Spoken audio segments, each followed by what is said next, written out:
And our guests today will be Leandro Assis and Enas Satir, who I will be joined with very shortly. But before we do that, I want to frame this conversation we're having. We're going to take a moment to really understand what we mean when we say art as a form of protest.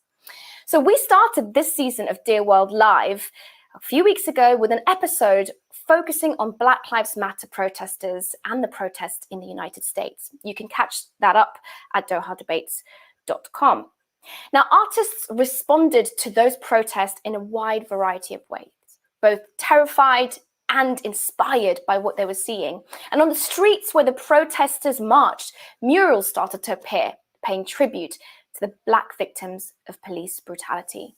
Now, the response from artists around the world came in thick and fast. This street art shows American and African anti-racism activists in Senegal. In Paris, this mural pays tribute to George Floyd, as well as Adama Traoré, whose death became a focal point of renewed race protests across France. In Nairobi, guys, street artists pay tribute to George Floyd in Kibera, Kenya's largest informal settlement. Now, of course, art in all of its different forms has been used to protest racial injustice throughout history and long before Black Lives Matter started. If we look at spiritual songs that were sung by slaves, through to the 1970s cultural movement of rock against racism, through to today, where international digital activism, musicians, artists, and creatives have always found a way to raise their voices in protest against racial injustice and contributing in their own way to try and make the world a better place. Now, in a moment, I will be joined by my two wonderful guests and our special audience member as well. But before that, we got in touch with our shared studio network to ask, what was the moment you realized that art had a power to change the world? David Lamy Freebie from Los Angeles sent us this reply. I recently had an amazing experience when the movie Black Panther came out. I got to go to the world premiere in Hollywood, and I got to see firsthand the effects of a film and a piece of art that I thought changed the world. I thought it did something that has never been done before, in a way that it showed a cultural experience. It showed my people, in a light that has never been shown before. And I got to see at the premiere, the red carpet, I got to see all the cast in traditional African dress from head to toe. I mean, I got to see Chadwick Boseman walk in, preceded by a djembe player. And I got to see people feel respected in a way that they've never felt before and validated. And the fact that we have a culture that is vibrant, and to see different cultures throughout the diaspora. It's not just blanket like Black people. I mean, it's my parents as immigrants seeing that side of it. And one of my closest friends from Oakland, to see him in tears because of the way his city was represented and his people were represented. And to see the movie start conversation. And I feel like as an artist, I have a responsibility to continue that. For a generation to be able to see that and see their selves represented on screen. And to be inspired and to share their story. I feel like that's powerful, really powerful. Very powerful words there from David, this idea of representation and art being absolutely crucial. Remember, this is Dear World Live. We are live. I am depending on you, those of you who are watching right now, to get in touch and make sure that you're part of this conversation, because we can't have it without you. Send in your questions and your comments wherever you are streaming this live right now, and I will get as many of them into the show to our guests as I can. Right, without any further ado, it's time to introduce you to my wonderful guest. Leandro Assis is an award-winning screenwriter turned illustrator from Brazil. He created the comics Os Santos and Confinada, both tackling issues of racial and social inequality. Enas Satir is a Sudanese artist whose work, along with many others, helped fuel the Sudanese revolution. Her art revolves around issues of race, Blackness, and African identity. She now lives in Toronto, Canada. And our very special guest, Aya, who is joining us, a student from Doha. Thank you, Aya Elbaz. You're 22 years old, Sudanese writer and student at Hamad bin Khalifa University, where Aya is doing her master's in Islamic finance. Thank you all for joining us. But first, I want to get straight to you, Leandro and Enas. Now, your comic book, Confinada, which means confined or restricted, has over 755,000 followers on Instagram, which is quite a lot more than me, I must say. It's about racism and racial inequality in Brazil. Tell me, what inspired you to actually tackle this issue in the form of a comic? Yeah, I think, first of all, thank you to invite me to this conversation, and let's do it. Well, I think everything started with this far right movement that we've been going on in Brazil for a few years now, just like in some other places, some other countries. And suddenly I realized that I was surrounded by people who wanted the dictatorship to return in Brazil, who were against Black people's rights and gay marriage rights and all things like that. And so I wanted to the first thing I did was to go to the social medias and really argue with people, very angry, but I realized that it was useless. It was taking me nowhere. So I decided to make a comic strip to criticize the government, the Bolsonaro, who is the main leader of this far-right movement in Brazil.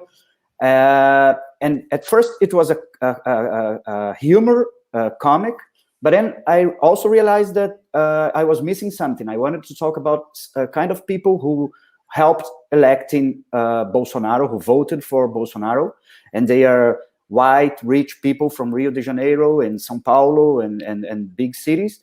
So I started drawing the comic strip Os Santos, and during the... Okay, I want to really push this home. You live quite a privileged life, but you chose specifically to take yourself back one step, Leandro, and to imagine a life that you won't live. Why was it important to you to really bring this to the fore through the form of a comic, through your art? The thing I wanted to talk about was really about the white people. My comic at first was made by a white guy and two white people, to a white audience. I wanted to talk about things that white people do, but in the backstage, let's say, but they don't normally talk about it in public. So I wanted to show how white people behave, how white people think, and why is there so much racism. And to do that, I knew I needed to humanize the Black people, because that's what racists don't do. They dehumanize Black people. In Brazil, many white families, when they hire a maid, for instance, they have separate dishes and knives and forks and glasses for them so that they don't use the white people's. They have a very small room to live without window and things like that. So they really treat them as they were not human beings, as they were a second grade of human beings, that they just exist to serve. And you were watching this in the parties you were going to, in the grand houses. I've been to Brazil. I've seen some of this opulence. It's amazing.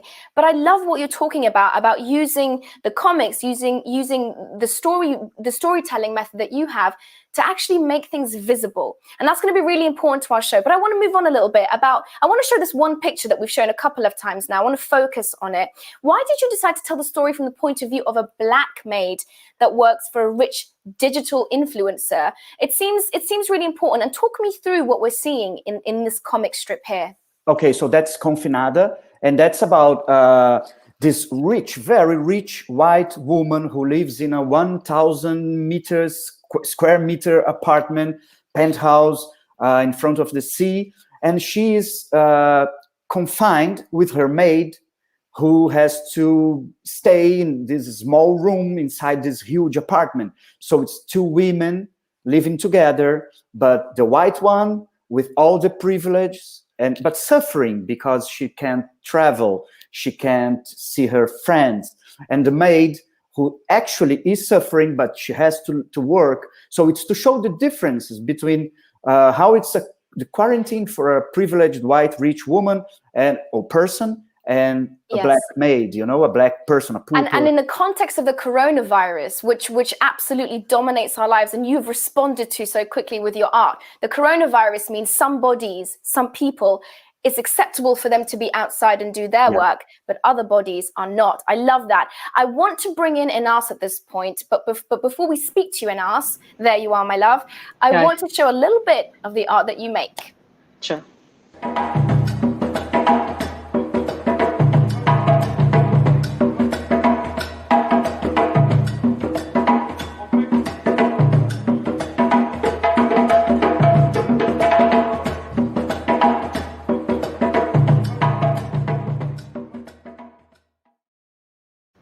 So Enas, our wonderful viewers from Brazil, from Doha, from all over the world, I'm watching you guys commenting and putting your thoughts in here, from Kashmir, from New York. All of our wonderful audience wants to know, your wonderful art pieces deal with race and racism, but why did you feel like it was important for you to have your voice expressed in this way? To be honest, most of the work that I do, I try to make it more of let's hope like the constructive kind of like view or criticizing something, but trying to understand why this social thing is a social norm, whether it's the discrimination or racism or anything like that. It's just trying to understand why is it the way that it is and why it became something normal, or we're all just dealing with the whole thing as if it's just something that is normal, basically. And also I do like to kind of talk about the things that I kind of know, and I know about being Black and about all the things that I go through. So I just wanted to share some of these ideas through art, basically. And you've lived in Bahrain, you've lived in Sudan, and you live in Toronto. And I think that's amazing because it gives you little glimpses into how racism plays out in all of these different communities and cultures. But there's one thing that connects you and Leandro. In fact, just before we went live, guys, I was listening in, eavesdropping, in fact, to Enas and Leandro's conversations. And they're big fans of each other, in fact. So I want to get into that later. But one thing you both share that Leandro does in his comics in Confinada and you do in your work is this idea of the maid. Tell me a little bit, if we can show that maid, there we go. Tell me what we're seeing here and why it was important to you to represent this. So basically, a few months ago, when everyone started to talk about the racism and the Black Lives Matter, I felt the conversation was very kind of narrow to the Black and white race, and no one was actually discussing other forms of racism, you know. So for me, because I'm someone who has lived in different places and in different cultures, and racism was always there, but it was always a little bit different. Like people choose to talk about it or to show it in like different ways. So in Canada is a little bit more kind of diluted, but in other countries that is just kind of much more obvious. So in that scene, I was talking about when I used to live there in the Middle East, and I cannot tell you the number of times that everyone thought that I was like the maid because I was in part of the country. People thought you were a maid just because I was in Bahraini. So for me, the whole concept of either I'm Bahraini or either I'm the maid, like there's no other option. Like I cannot be not a Bahraini who's living in Bahrain, you know. So for example, if someone in fact, I want to talk about this idea that you can be either one or the other, but not in between, because you went to a wedding recently, and you were sat. In fact, let you tell the story. What happened? So I went to this wedding, which I was invited by my neighbor, and I went in there dressed like I'm going to a wedding, and I walked in there, and everyone was very confused, like utterly, and I didn't understand what was the problem. So everyone was there, or the family there, and they're ushering people in and nice to them and greeting them and everything. And I wanted to say hi, and I reached out to like shake their hand. And there was this very awkward moment that they didn't want to shake like my hand because like they thought that I'm the maid. And they didn't understand what I was doing there. And at the same time, I wasn't dressed like the maid. So they were very confused about who I was and what I was doing there. And then I ended up being seated in the maid's table, you know. So for me, it was at the maid's table. Yes. So they couldn't literally figure out where to put you. It was at this wedding. Which is funny because I'm like, I didn't land from another planet, you know. So for me, it was the whole thing that if you are a different race, like Bahrainis are Arabs and you're Black, So why is it to automatically assume that I'm not supposed to be there? Just because we're going to definitely tackle this and the issues you raised about colorism, which we'll talk about in a moment. But I want to take a second to thank all you guys watching. This is Dear World Live, brought to you from my house here in London. Thank you for joining us. I'm going to read a few of your comments. We've got one here. Dr. Enas, Dr. Azine, thank you so much for joining us. Dr. Azine says, this is quite enlightening. Thank you so far, Leandro. We've got people who are watching in from all over the world, and I'm actually quite moved by it. Mohammed, thank you for joining from Doha. We've got folks here from Kashmir. Thank you for joining us. Curtis is all the way in Barbados. Lucky for some. Wish I was there. And Solar Life _now is watching, I think, from Brazil. Thank you so much. Remember, send in your comments and questions for our wonderful guests. In this episode of Dear World Live, we are looking at the issue of art as a form of protest for racial justice. Okay, it's time to introduce our wonderful audience member who's been listening into this conversation the whole time. Aya, are you there? Hi, yes, I am. Hello, hi. Aya, you're a student, you're also Sudanese, you live in Qatar, in Doha. Tell me a little bit about what you make of the conversation we're having so far. I find it really interesting how, even though both our speakers are from like complete different parts of the world, they kind of experience the same things, even through their art. They kind of portray similar experiences. And the only thing shared between these two experiences is how people differentiate between people solely based on their color. That's. And do you think that hearing the story of Enas being sat at a table for maids because of the color of her skin, or Leandro, in fact, shining a light onto that white privilege, is illuminating? Pardon the pun. It is. In our story, for example, being Sudanese myself and having lived outside of Sudan for my entire life, I understand exactly what she's talking about. And what I feel like she was trying to talk about was colorism. And being in the Middle East, you experience it.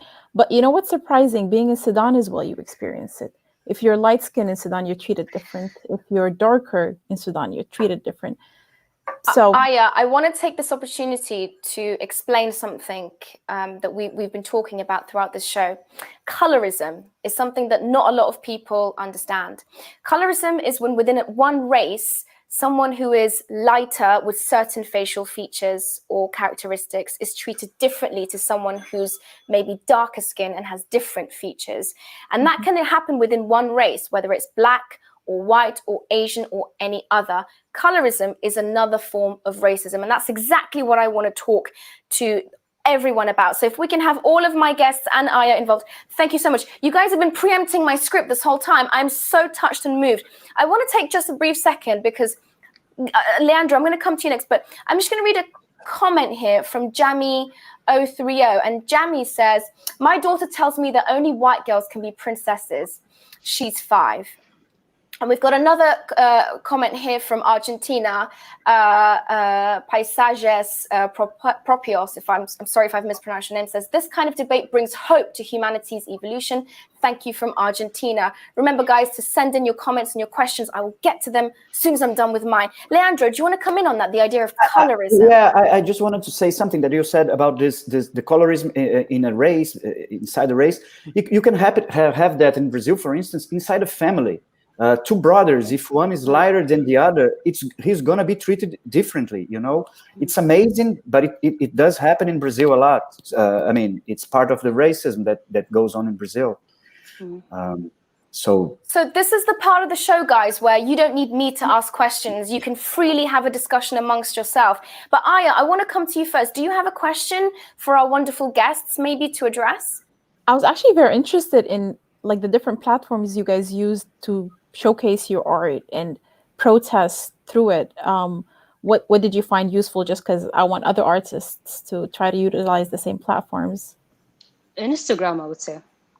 Instagram.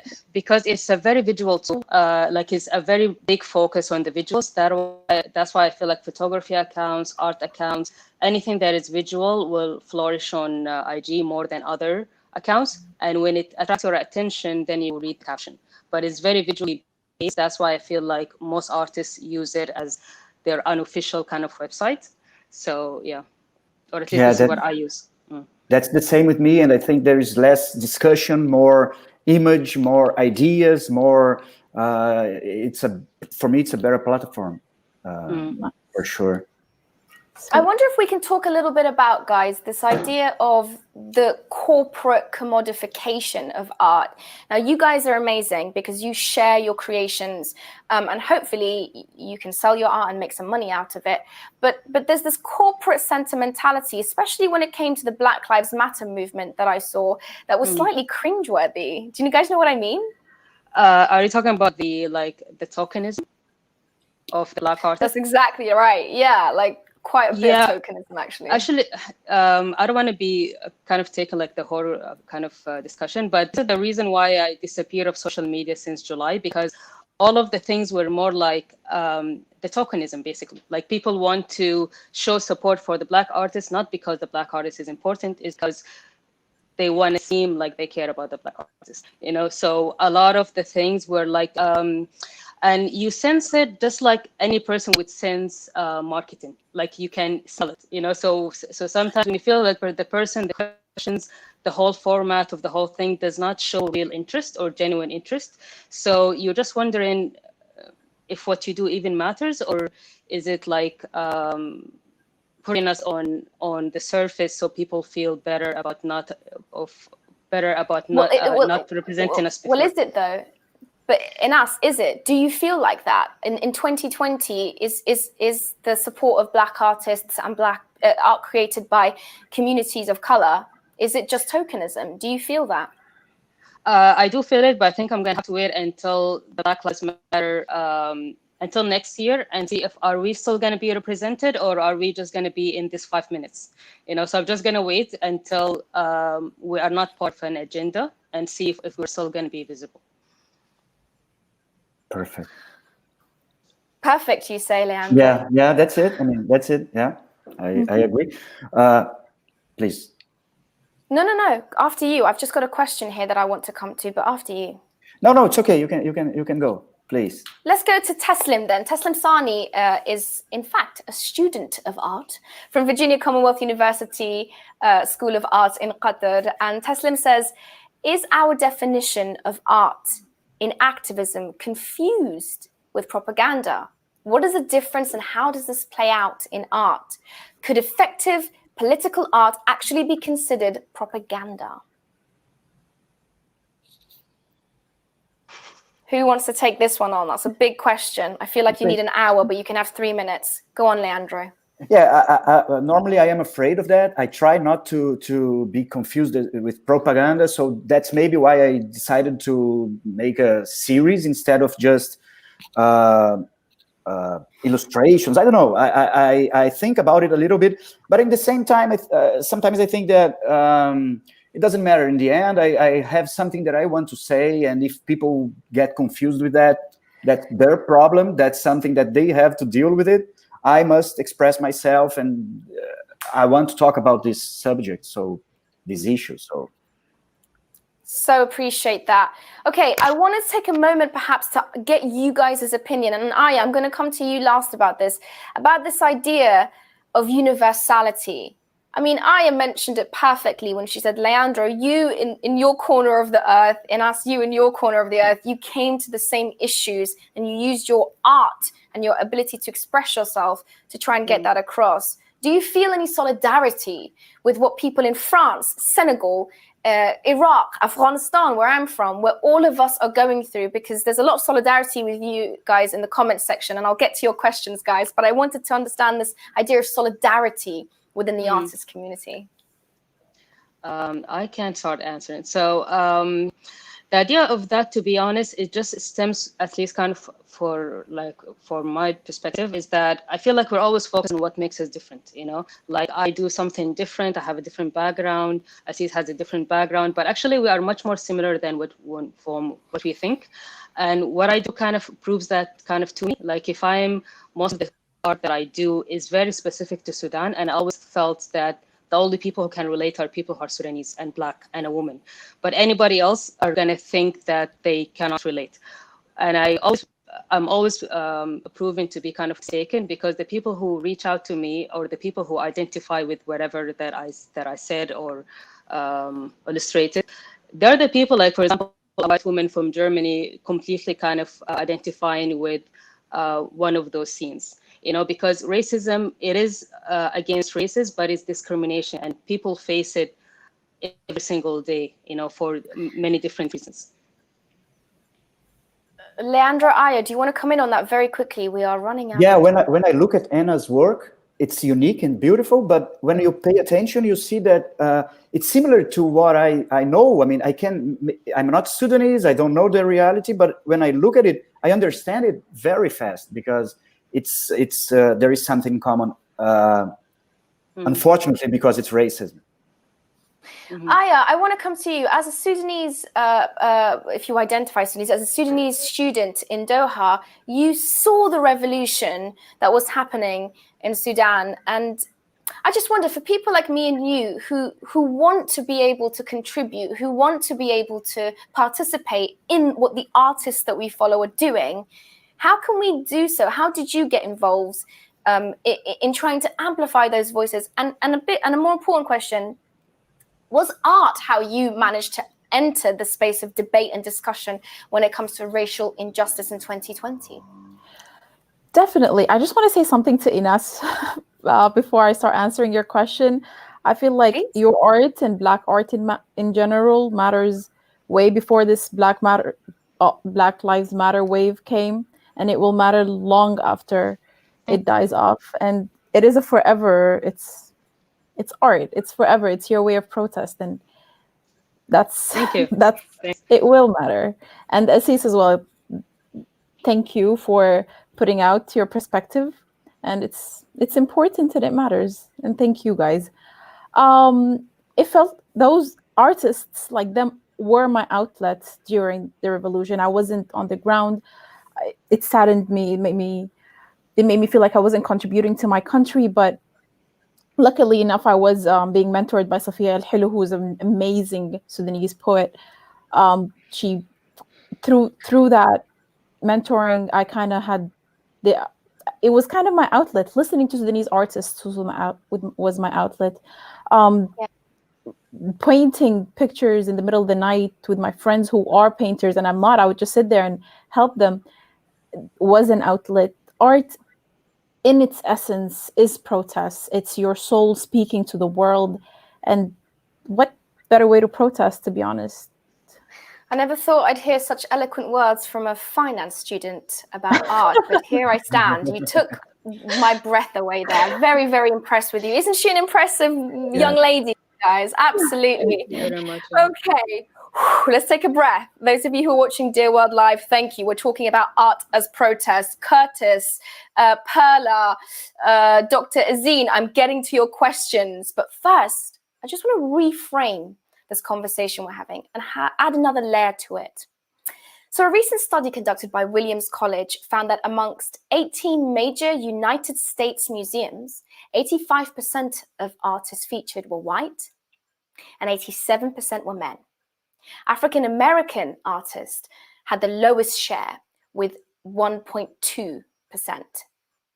Now, this is really important because spaces like galleries and museums and art houses are very precious spaces where large numbers of the public can go and see the art and maybe learn something about the context of it and what the artist was trying to do.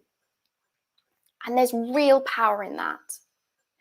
So when there is such little representation, I mean, look at that, 1.2%. When there is such little representation, as the stat shows, then those perspectives are never seen. That matters a lot. Enas, I want to come to you. Those are amazing statistics. 85% artists featured are white, 1.2% African-American. Mm-hmm. I knew that it was bad, but I didn't think that it was that bad. Honestly, I don't know what to say, because it's one of these problems that people are trying to fix. Even organizations here in Toronto, they see the problem, is especially with the recent events. how do you solve it? Like, for example, giving the seat to the Black artists without it being like an act of tokenism. So how do you balance it? You know, so it is one of those things that you don't have answers to. You just need to ask yourself why you don't see as much representation, not only through art, through everything. Like if you are working in a company, how many people are in leading positions in your company? You know, so like this is not only part of the art, because as people we are everywhere. You know, whether it's in the company and art, in you know, and we're not represented everywhere. So it makes sense that we're not that represented in art either. You know. Yes, absolutely. Leandro, do you want to maybe comment on that? That's quite shocking statistics. 85% white, 87% male. That's shocking. And you know, an example of how it happens in Brazil, we have the greatest Brazilian writer is Machado de Assis. He was from the turning of the 19th century. And for most of his life, he was seen as a white man, or at least a black with light skin. And just recently, historians could manage to show people that he was actually black. So he was whitened by culture in Brazil for all his life, you know. And that's something that's very common in Brazil as well. Can I ask you something? I wonder if Enas shares my curiosity. Do you feel that it's your job, that it's your responsibility to try and tell the stories using your privilege, that others can't, or that others aren't best placed to do so? Do you think that that's your responsibility, Leandro? Kind of. I think, at least as white person, I wanted to talk about how white people behave. That's my point of view. That's my perspective. And I thought that that's something that should be said, you know, because we are the ones who, in the end, we are the ones who are racist. So we have to talk about how this mind works, you know. Absolutely.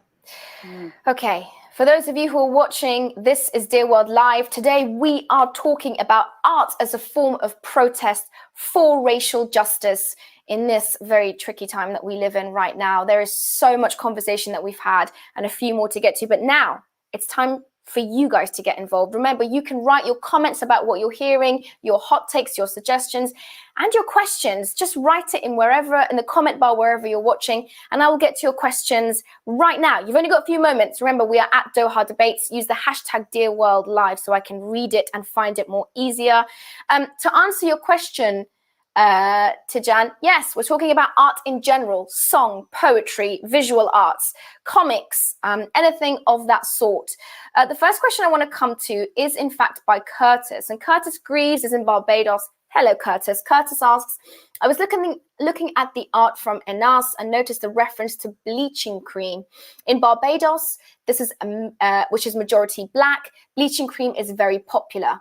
Any theories why? Media representation, maybe? Should we take that on before we get to some other questions? There is another question here of people asking whether they can get jobs with you, Leandro, but we're not going to address that right now. Remember to send in your comments and your questions and tell me, where are you watching from right now? I'll come to you, Enas, about the skin bleaching question. So the question was the bleaching cream. So the bleaching cream... Yeah. It's a bit complex because the media, of course, plays a big role in it. But in Sudan, so I'm going to talk specifically about Sudan because I don't want to pretend like I know all of the cultures. So Sudan, we're Afro-Arabs, you know. So sometimes I feel like the Arab element is kind of the certain version of the white race, that we're trying to be Arabs. So to do that, we need to be kind of fair to kind of pass as Arabs, and because we place a lot of importance of being like bit Arab or wet Arab, which actually means being belonging to an Arab tribe, basically. So because like in Sudan we have the tribes and have the religion and we have other things that justify this kind of discrimination, justify that why like you need to be lighter, or because you know like that, because also the like the Arab race comes with the religion that is considered to be better, and you know like this whole conservative concepts that just makes the whole issue of racism and colorism very complex. But the question is really important from Barbados, because that's a whole world away, and yet the same issues persist. And I encourage people to go onto your Instagram to kind of see the work that you've done to try and talk this. It's impossible, Enas, for me to expect you to explain everything in this live show that we have. But I want to read you something. Perla Torres has written in Enas. There was this one time when I was outside my house waiting for a taxi, and these two young girls, African American, looked up to me and said, "I wish I was like you," looking at her arm as if she was disappointed at her color of skin. And that was very upsetting. What we're talking about is something that isn't going to be solved immediately, but is pervasive through every aspect of life. But you use your voice and your platform to try and help little girls like that understand the context that they live in.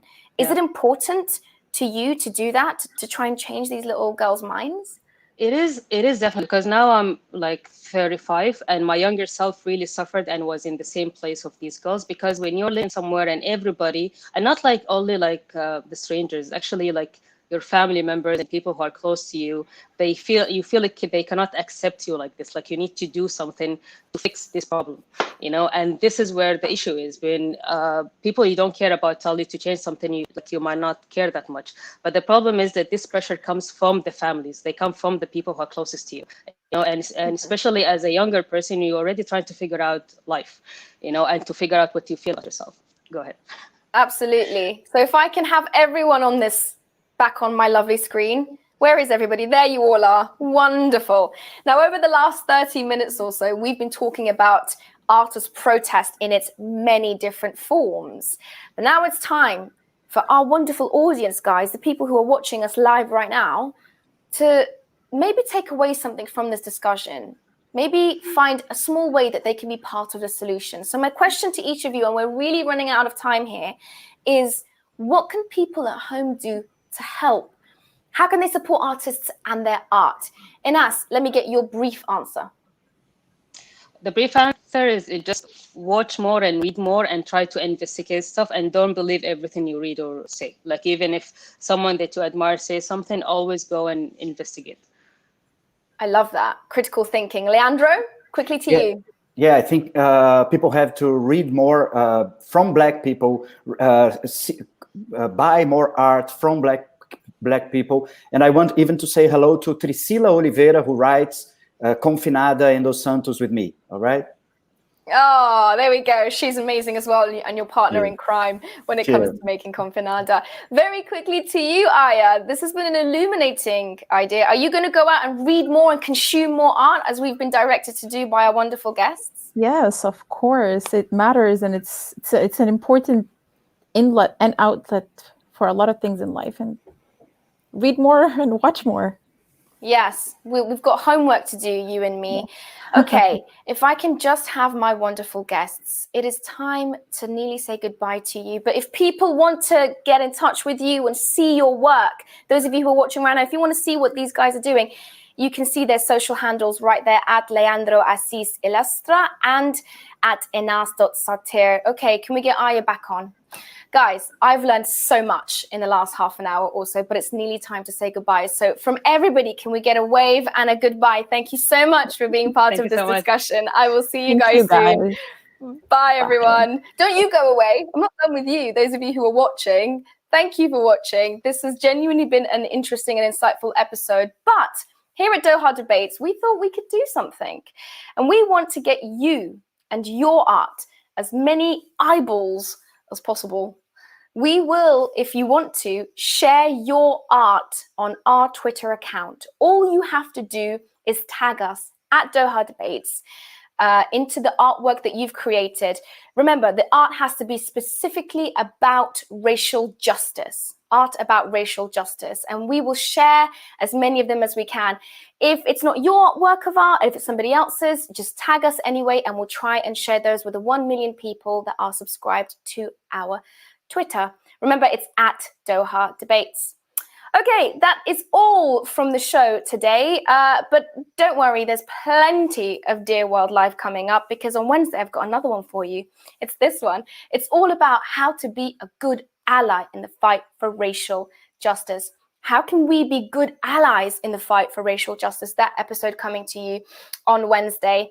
That is all the time that I have, but there's so much more content. If you go to dohadebates.com, you can see all of our debates, all of the videos that we make, just to keep you very busy. That is all from me and my team here at Dear World Live. We will see you soon. Goodbye.